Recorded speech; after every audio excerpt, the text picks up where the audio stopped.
Yes, new episode on phrasing. I'm super excited to talk about this because this is a question I get asked all the time when I'm on tour or when I'm giving lessons. Apparently, I phrase things a little differently maybe, and it tends to be over the bar line, and usually the phrasing comes from the groove that I'm playing. Yeah, so I just want to dive into some of this stuff. So phrasing is basically a grouping of notes put together. It's a very loose thing. But I also think of phrasing in terms of grooves, right? So I talked in a lesson about groove construction. And to me, phrasing is how you're just putting together those notes, okay? So if you start with the most simple thing, the first groove that you kind of learn, right? So let's say it's 1, 2, ready, and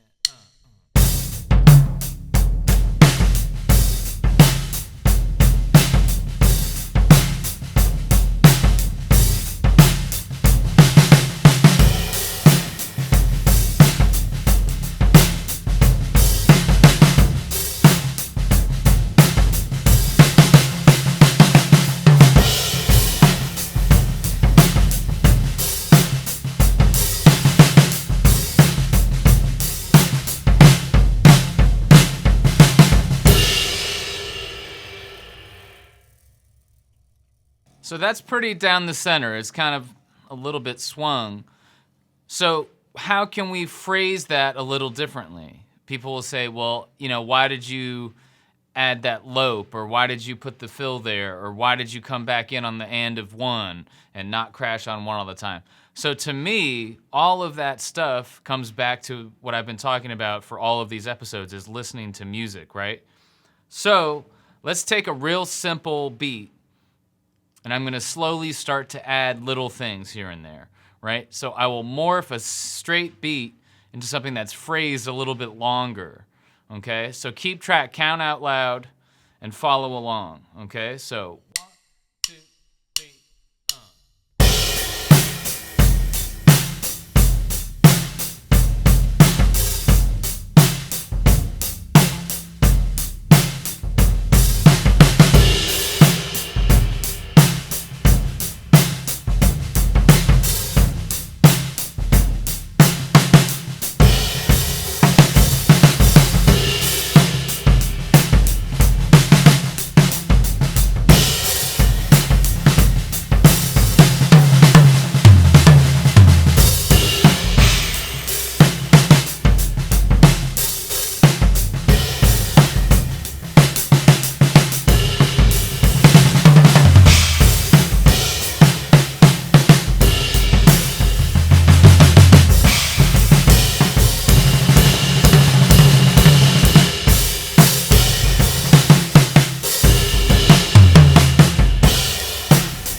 Okay, so that started straight, and then started getting into, in my head, I'm thinking we're at a certain point, somebody's soloing and we're kind of pushing it to get it more exciting. So in order for me to do that, I'm not gonna go to the chops thing, right? So if it's that groove, and then we go to the chops thing, it would sound like this, which to me is it's just not as exciting. It's kind of just like, oh, that guy's got good chops. So I'll play you that example. So.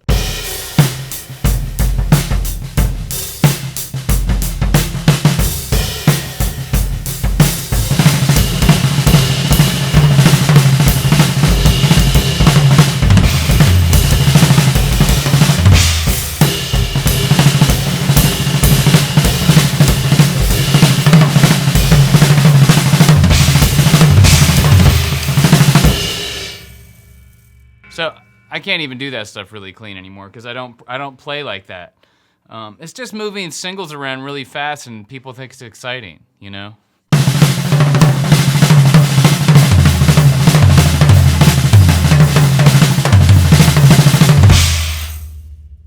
that kind of stuff is fine. It's just kind of like power punch to the face. And you're really just playing singles.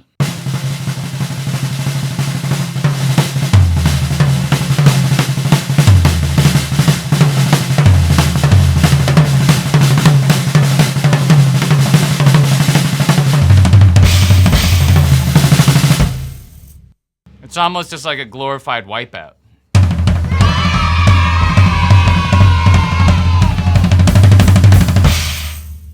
Which to me, I would rather use space and kind of like look at it like a different angle. Like if you're looking at my hand and you're looking at it from that angle and someone's looking at it from here, you're seeing this, they're seeing this, right? So you would swear you're looking at different objects, but it's just your perspective. So moving that kind of stuff around phrasing wise, okay? So instead of doing the chopsy thing, I may go like,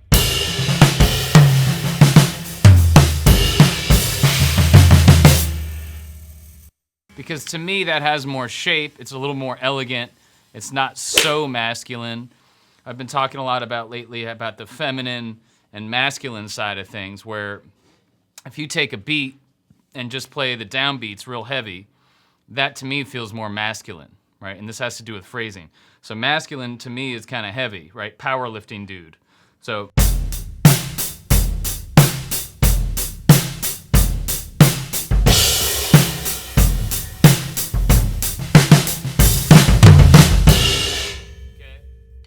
Take the same groove, move the upbeats on the hi-hat.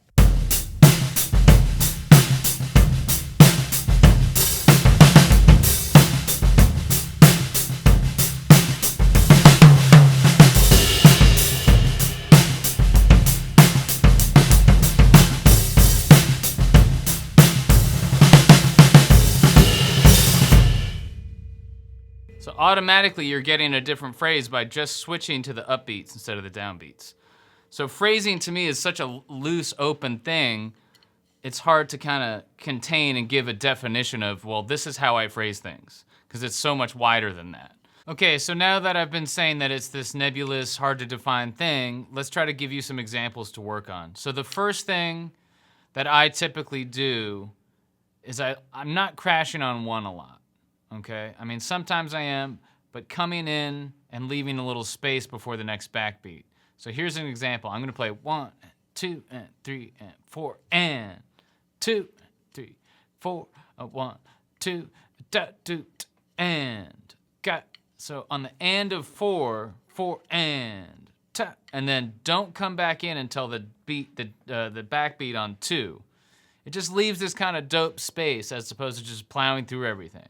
So 1, 2, 3.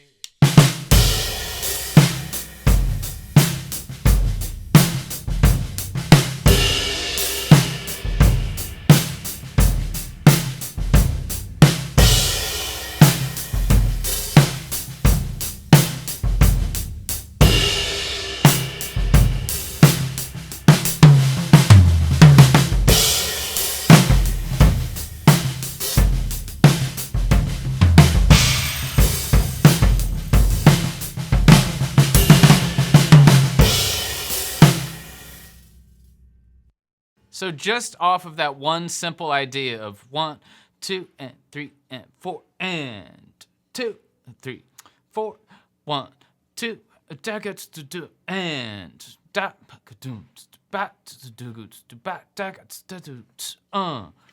So to me, a big thing too, a lot of people struggle with because they can't sing the idea in the first place. They say, man, you have these great phrasings, you have these great phrases, and you can't get to that if you can't sing it. So if I'm gonna sing do back do back do dagoon ga ga ga ga ga dak dak so back that's good do good ga ga do do do do do go do back do back ba ba ba that that should sound really exactly like the groove I'm gonna play. You know what I mean? In my head, I know exactly how that's gonna fall out. So let's try that again. Again. Crash on the end of 4, leave a little space in the beginning so you're not coming back in on 1, obviously. So 1, 2.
just gives you a cool jumping off point as opposed to just playing it on the crash on one, right? Sounds so different.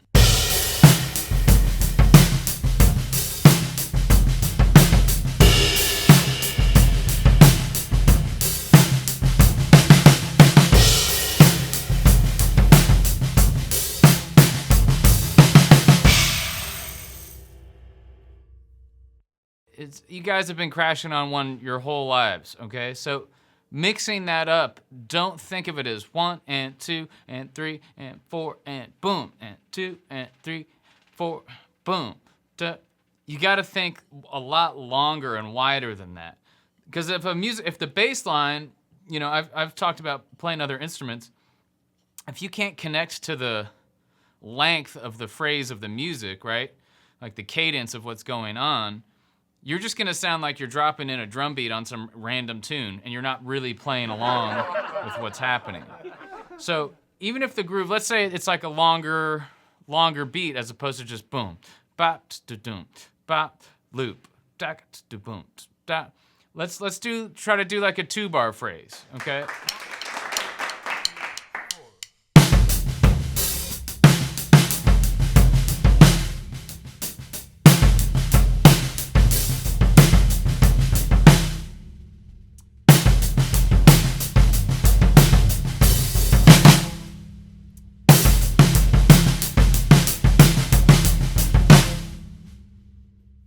And also, I'm starting on a snare drum on the downbeat, so that's a different phrase in itself. That'll make you play totally differently because you're not, boom, kick out of the gate, which is always a thing. 1, 2, 3, Great kick drum, by the way. Can we talk about this kit for 2 seconds? Birthday kit, you guys have probably seen my posts about it.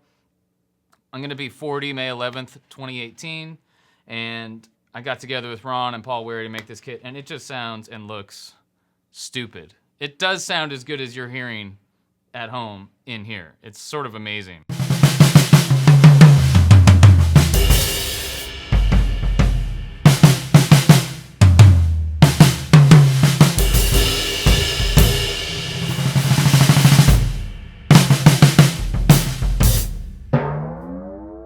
Back to phrasing, sorry. It's just such a great, stunning kit to sit behind. It's kind of unbelievable. So there's an exercise on the and of 4. 1 and 2 and back to boom boom back okay. So let's try to come up with another one here. Okay, so we have the practice of crashing on the and of 4, waiting to come back in on kind of onto beat 2. You could maybe lob in like a little dope hi-hat phrase. It's a phrase, I guess. It's a group of 2 notes, so grouping of notes. So let's talk about kind of fill ideas, like an easy way to get kind of maybe a different perspective on fills. So typical fill ideas are like,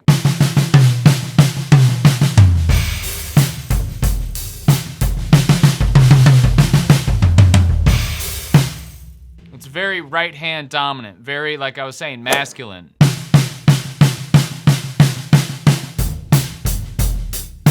As opposed to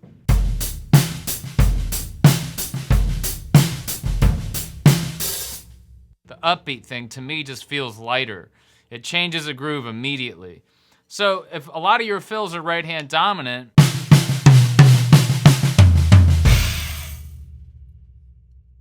so those are 16ths, right? So let's start accenting instead of the right hand. Let's start pulling up the left hand stuff.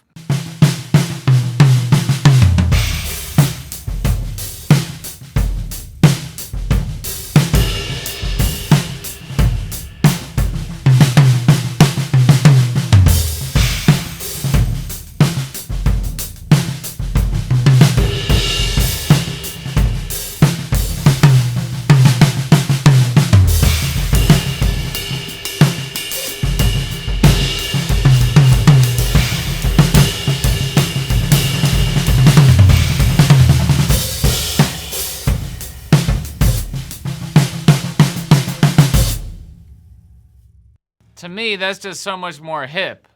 And then you combine the two, the downbeats, right? And the E's and the U's.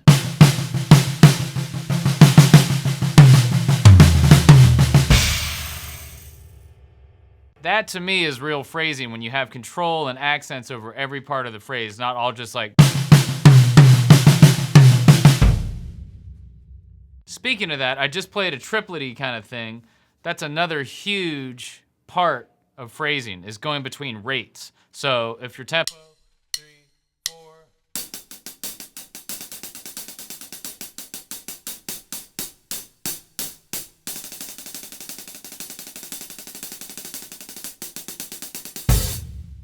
Having your internal clock here, right? And so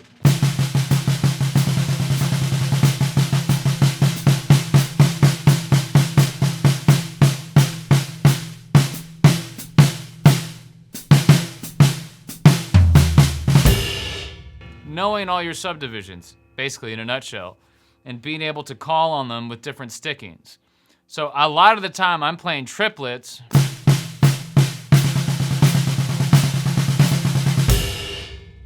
with a double stroke roll. For me, it comes out a little bit more interesting on the kit as opposed to just, I might play it this way. Because to me, I feel like I have more leeway, and I mix everything up. Again, practicing them singles.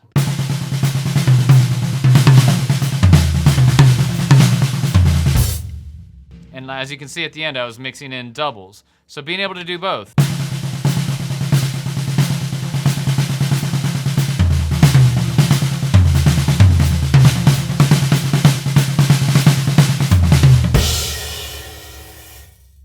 And again, all these exercises I've given you, the fives, right? The 5s accent pattern that I've given you in the previous lessons, that automatically puts you in a cool phrase.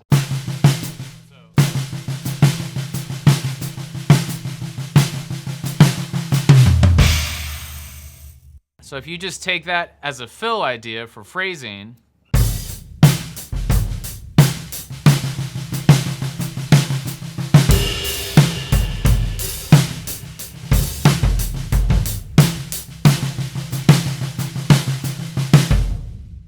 so you go right, left, right, left. Those are your accents. So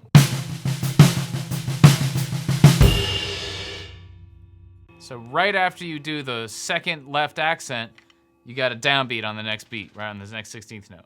So you could also practice that with doubles. So, and then I know that second stroke accent on my left hand is gonna be right before the downbeat. So,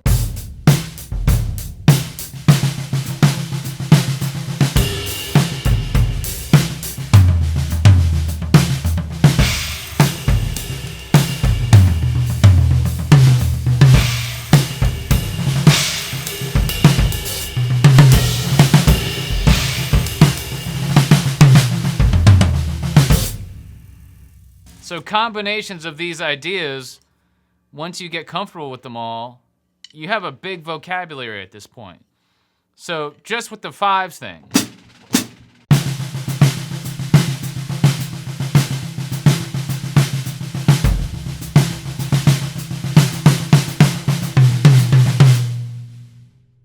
So going out of the 5s into the E's and the U's.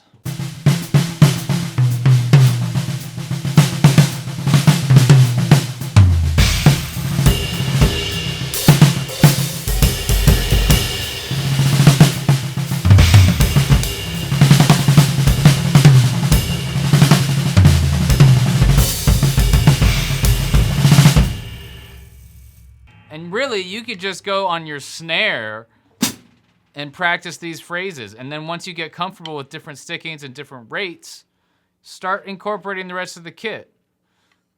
Example.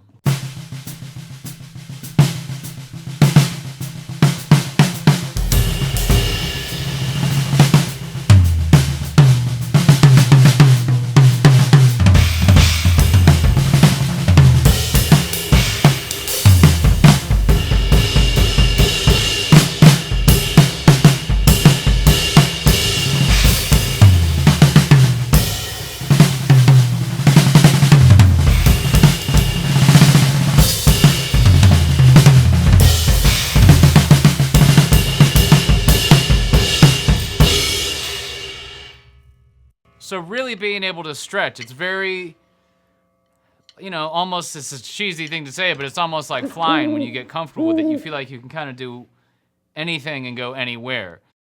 Okay, so new concept we're talking about here to get phrase ideas is when you think about other instruments, saxophone, piano, bass, guitar, a vocalist have great phrasing usually. So taking a melody and trying to play it on the drums, not like a Terry Bozzio thing where you gotta have drums everywhere and take up this entire room, but make do with what you have here. So simple melodies like a Love Supreme, right? You could do it, it's kind of 3 notes, so you could do it between the kick, floor tom, and rack tom.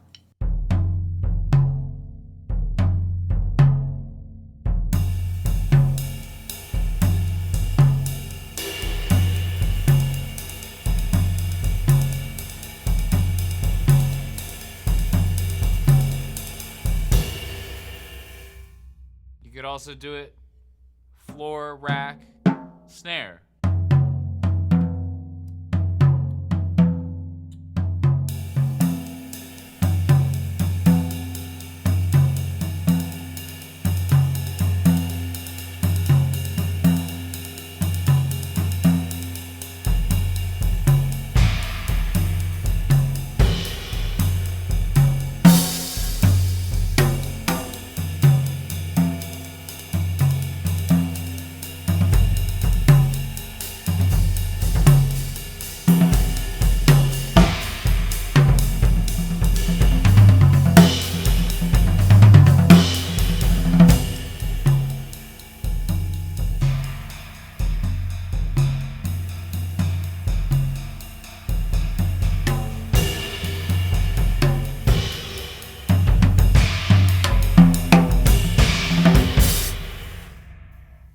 So just off of that simple melody, do-dee, do-dee. And these notes obviously are not gonna be tuned exactly to a Love Supreme. I'm not gonna go around tuning my kit to each key center of every song I play. But it gives you a jumping off point and a place to start a solo idea or just to get your independence together between, the melody changes between what drums, if I'm gonna do the kick, as the bass note.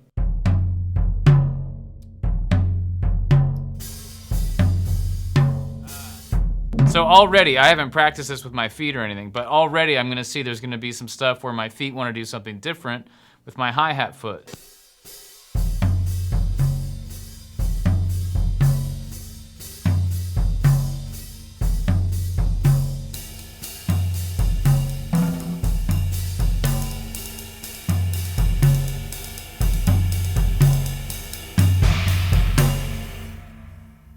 So, you don't have to try to write music on the drums that way. You don't have to go, well, I have to play a bebop tune. I mean, you can do that. Ari Honig's amazing at that stuff. But for me, it helps people kind of get into a zone as opposed to just sitting down and like having to go, well, I don't know what to play, so I'm just gonna go.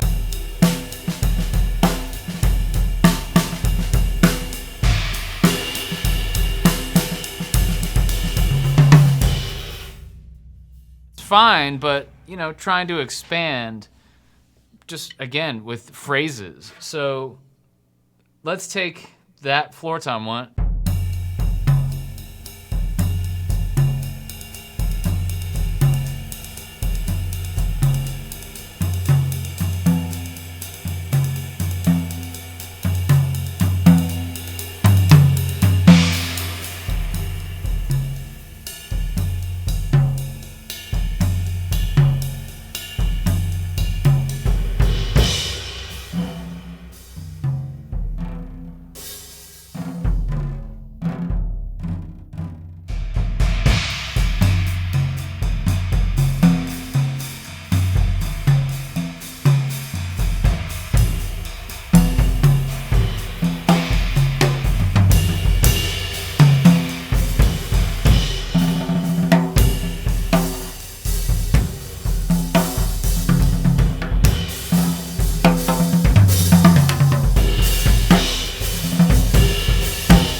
All right, so another thing I want to talk about here after working on melodies for phrasing, like the Love Supreme thing I just did, is doing stickings.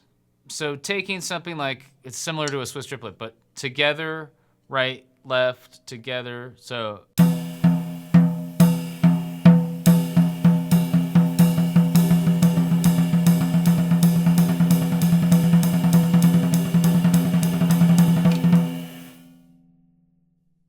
So moving that around the kit, okay?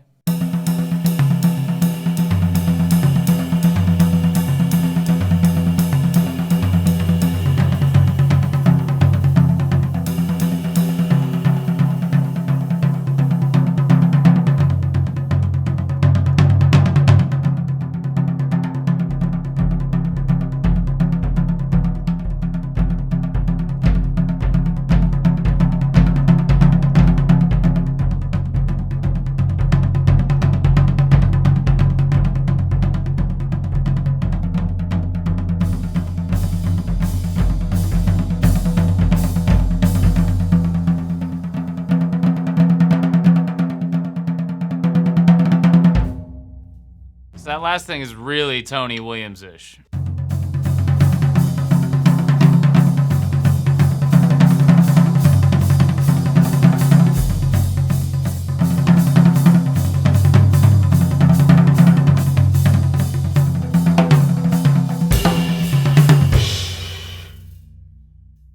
So phrasing that, whether you're using it as instrumentation, or orchestration, like I've talked about in previous episodes, is how you're arranging that.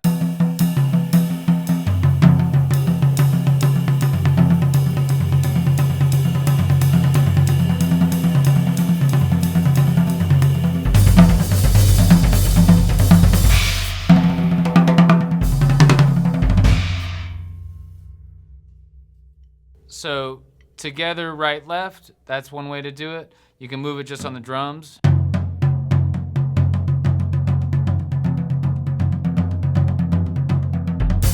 So I'll show you how I use that as a phrase or fill, or, fills and phrasing, it kind of blurs to me a little bit. It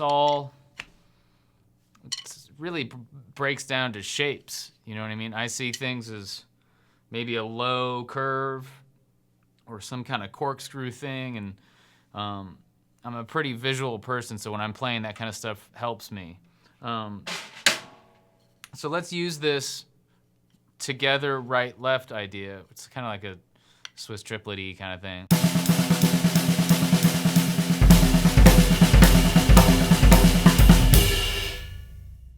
And I'll usually add a kick to break up the pattern, because after a while, just that same phrase.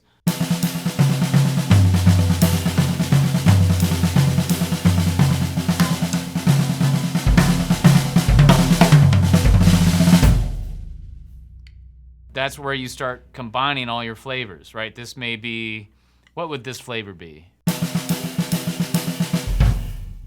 Maybe that's like a nice pizza dough. That's your base.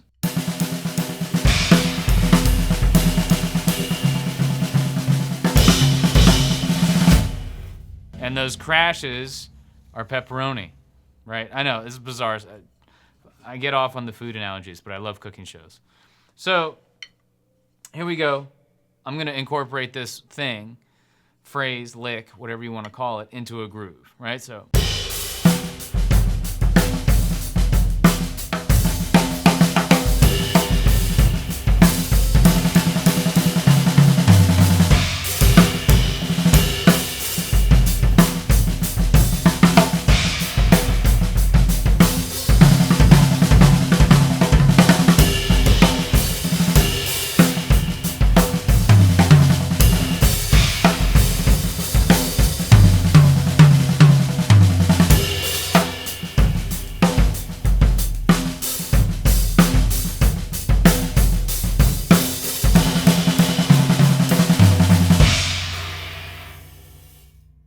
So you can see, I mean, that I tried to break up around the kit as much as I could, like this.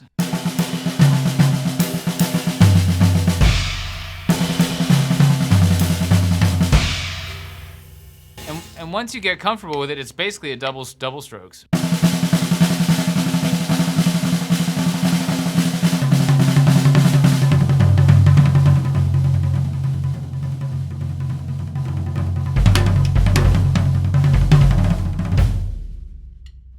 And depending on the rate that you're using, you know, you can add in the kick drum to fill in, to round it out to different shapes.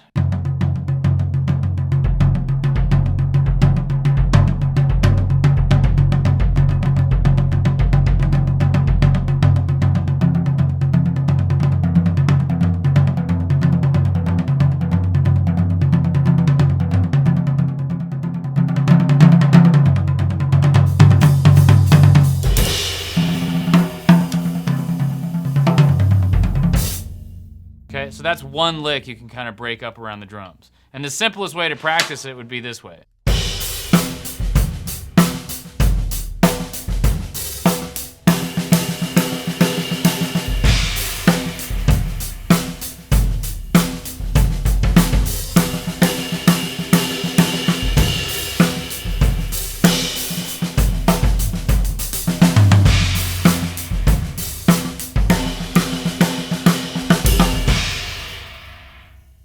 Just start with the simplest version before you start going off onto like, and mixing it all up. But I encourage that, but you gotta get the basics down. You can't start your singles here if you can't do this.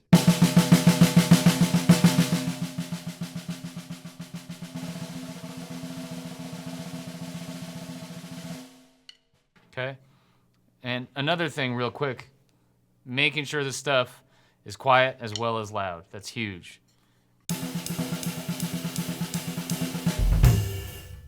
So another easy sticking that you guys know that you probably don't need to relearn, but maybe you haven't broken it up this way, is a paradiddle. So a paradiddle naturally has these accents on the right and the left hand.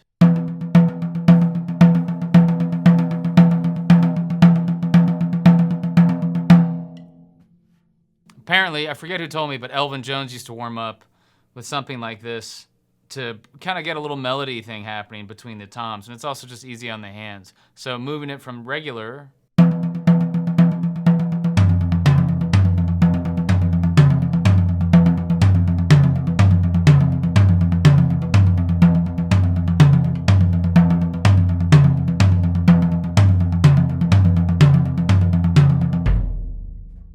So it's just another, you know, rudiment or a thing your hands already know how to do that you might have not explored doing it that way. You know, a paradiddle is good for learning how to do ghost notes. You know, that whole, this, you know, just moving it to the hi-hat and snare.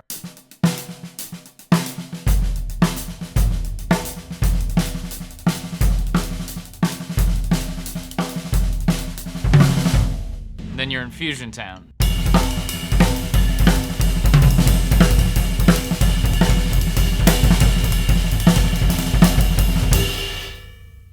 So again, it's taking like a basic thing and kind of exploring with it. So I've talked about this accent routine I do in 5 before in the how to practice lesson. And the cool thing about that is it reveals phrases within itself. It kind of gives you like a double melody. So let's take the right, left, left sticking, for example. So in 5, it's,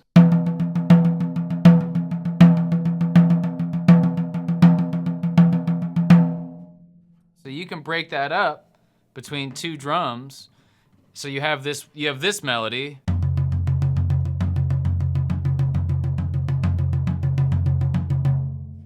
And then when you add the accents, you start getting this.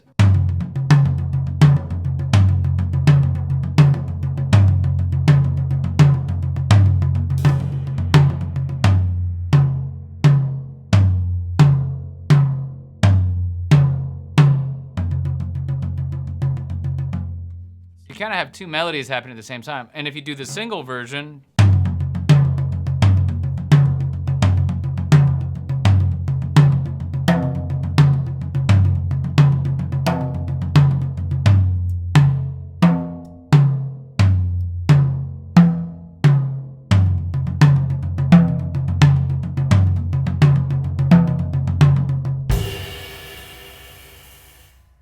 so, you know, phrasing is a loose thing, but it's also kind of how you express yourself outside of the beat, let's say. You're here, which to me is your feel and your groove.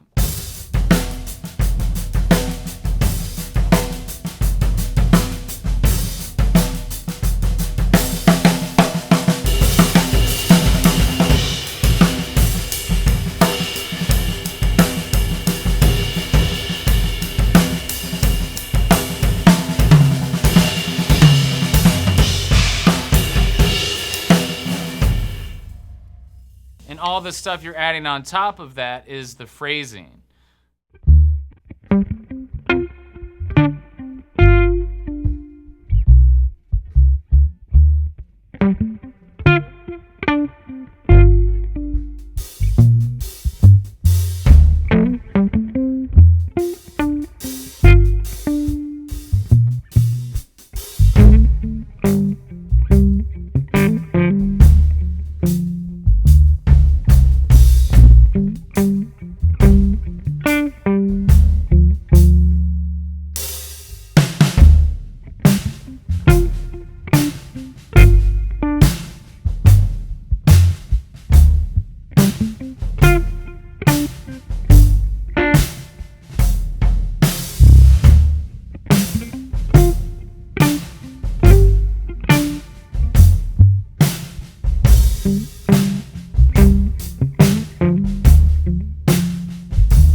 Okay, and so as far as the Charlie Hunter tune goes, that tune, I initially, when I heard it, it's like,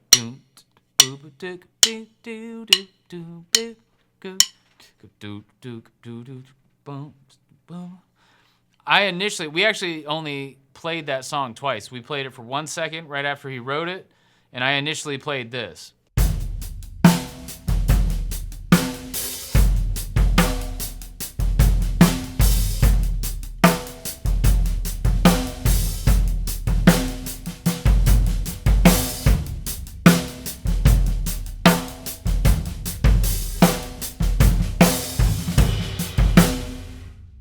which is cool. I mean, I love playing that feel, but it felt a little too predictable for me, that 16th thing. So I actually played quarter notes here and little ghosties on the snare. So it's the beat I'm actually playing is kind of.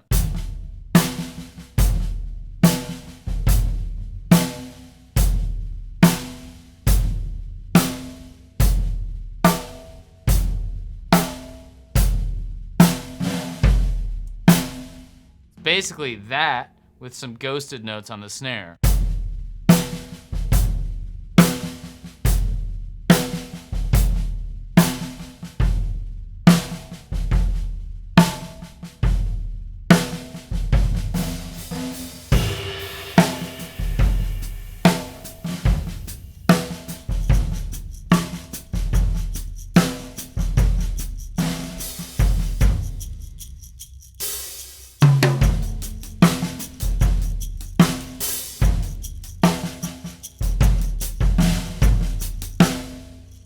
And I didn't have these when we did the record, so maybe I would have played that.